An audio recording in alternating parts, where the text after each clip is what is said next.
I am delighted to be here. Thank you, Fred. Thanks to the Rotary Club. I've been a member of the Union City Rotary Club for many years. I was president way back there, and we had the district governor come, and we had a new member who was the acting sergeant at arms that day, and the fellow came in, and our fellow, this sergeant at arms, supposed to greet all the guests. He greeted him. He said, "Come on in." He said, "We've got a buffet over here. Glad to have you." He said, "You may not want to stay for the program. You know we have the district governor." and you know how they are. He said, "By the way, fellow, what do you do?" The guy said, "I'm the district governor." Anyway, y'all are here, and I appreciate you being here. Not too long ago, Steve Cohen probably had this same experience, and I'm glad he's here, and I appreciate you all sending him to Congress. He's doing a terrific job up there for us all. But 3 or 4 elections ago, I was dark October morning. I was about 50 miles from where I live in Union City, and I was talking to Jim. His family's from Union City, and we're always glad to have that. We say in Union City that when we see a stranger in town, they either have relatives there or they're lost.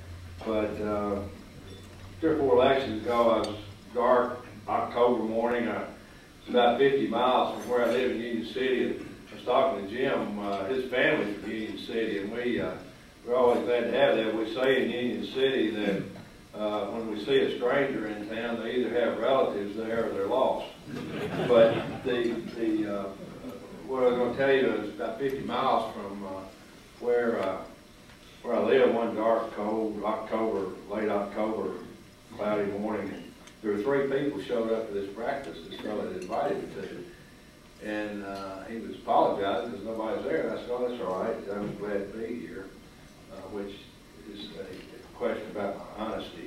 But anyway, I said, "Oh, that's all right. I'm glad to be here. By the way, you know I was coming." He looked at it and said, "No, I didn't, but I'll try to find out who did." Y'all knew I was coming. I don't know, the guy Morgan Keegan next week will probably, I don't know what the world will look like next week, but maybe he will have a little more cheerful news than we have today. My grandfather, Walker Tanner, years ago, was the president of the bank there in Union City, and in 1931, 32, this guy came in and said, I want my money. I'm afraid you're going to go under." Well, he tried to talk him out of it. He said, "No, I want to get my money out." So they got the money up, gave it to him, and brought it back in about 6 months in an old coffee can. It was musty and so forth. And he told my grandfather's name was Walker. He put it on his desk and said, "Hell, just put it back in." He said, "Well, what happened?" He said, "Well, I buried it in the backyard, and I wore a path out there checking on it every day. Any damn fool could have found it."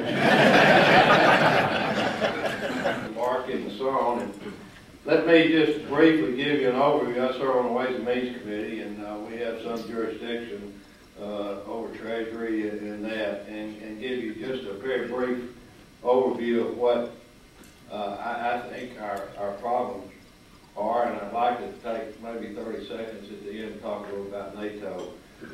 I'm the head of the delegation from the Congress to the NATO Parliamentary Assembly, and what we're doing now in Afghanistan is critically important to the future of NATO. But let me start. Basically, in the last year, we were breaking even, we'll put it, in the government. That was around the year 2000, 99, 2000. In February of 2001, probably one of the worst things that could ever happen did happen. The Congressional Budget Office forecast that over the next 10 years there'd be a $5 trillion surplus. Well, I, at the time, was wondering how anybody could tell me what was going to happen over the next 10 years with an economy the size of the United States government. Most of us don't know what the price of cotton is going to be 10 days from now or 10 hours from now, much less what's going to happen in 10 years. Nonetheless, in February, there was this Congressional Budget Office forecast of a $5 trillion surplus over the next 10 years. You all remember that. We had the first Treasury Secretary from Alcoa come before the committee and said he was concerned about the government paying off the national debt too quickly. And I knew right then he was a rookie in Washington. That was never a concern of mine. Anyway,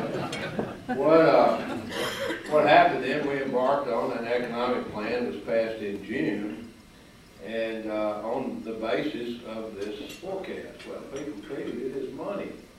The whole town was euphoric. We're filthy rich. We've got money to burn. We can cut taxes. We can spend money. The sky is the limit. And that was the euphoria surrounding this idea that we had all this money. Some of us said, well, wait a minute, there's no money here. This is a forecast. Like tomorrow's supposed to be 75 and sunny. And you wake up and it's 40 degrees and rainy, so I'm going to wear flip-flops and shorts anyway, because it's supposed to be 75 and sunny. It was a forecast. Nothing ever more than that. Well, what happened? 9/11, 2.5 months later. Every assumption that went into the conclusion it'd be a $5 trillion surplus over the next 10 years was no longer valid. But we never went back and changed the economic plan the country was operating under. So where we were in the late 90s, in that era, where revenue and expenditure were both around 19% of GDP, breaking even basically. By the year 2003, the revenue stream was 16.3% of GDP, and the expenditure stream was over 20%.